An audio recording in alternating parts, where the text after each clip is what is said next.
Thank you for joining Portrait Pharmaceuticals on our series of aspects of method validation. Today we will be discussing robustness.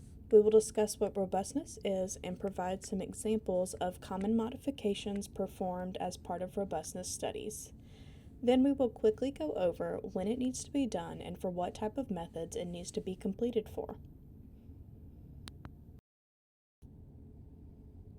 Robustness is the ability of the method to withstand minor changes and still provide reliable and accurate results. It is evaluated by modifying various settings within the method and performing an abbreviated system suitability. If the modifications cause changes to critical attributes of the method, such as resolution between two impurity peaks or tailing increases so that it fails the system suitability requirement, then the modification should be changed to a lesser degree to determine the limit of the method with respect to that attribute. Robustness also helps to refine your method and provide adequate controls to ensure that the method is performing correctly 100% of the time. For instance, if you find your robustness studies that the pH of your mobile phase is critical for acceptable chromatography, then the preparation of your mobile phase should have a tight pH range for it. Providing robustness data also helps support the system suitability requirement that you have set. They should mean something, and this data provides you with the information needed to justify your criteria.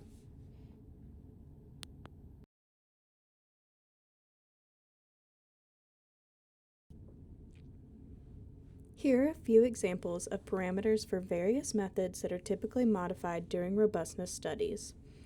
These are not exhaustive, and the variables that you choose to modify should be appropriate for your method and challenge the critical attributes of the method.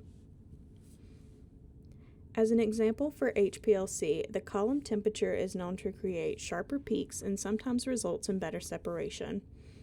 If you have two impurity peaks that elute close together, this may be an inappropriate parameter to vary. A lower column temperature may make the two peaks coelute. On the other hand, if you are only quantitating assay and there are no impurities on the tail of the main peak, this may not be an appropriate variable to modify, as it will likely not cause any meaningful changes or provide helpful information. Same for dissolution. If your compound is highly soluble, then the media volume may not be the appropriate parameter to vary. But if you have a compound that is on the verge of its solubility limit, the media volume could impact the results. Evaluating robustness for gas chromatography, especially a headspace method, can be time-consuming. So it's important to critically think about the parameters that are going to give you the most information to establish the best method for your analysis.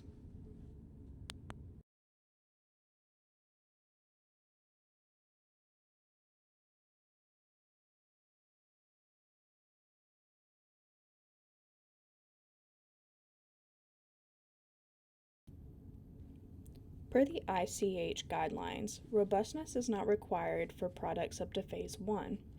You will see abbreviated robustness performed during late phase 1 development, but it's required for methods supporting phase 2 programs and beyond. You need to show that your method is robust for all quantitative methods as well as ID and limit test.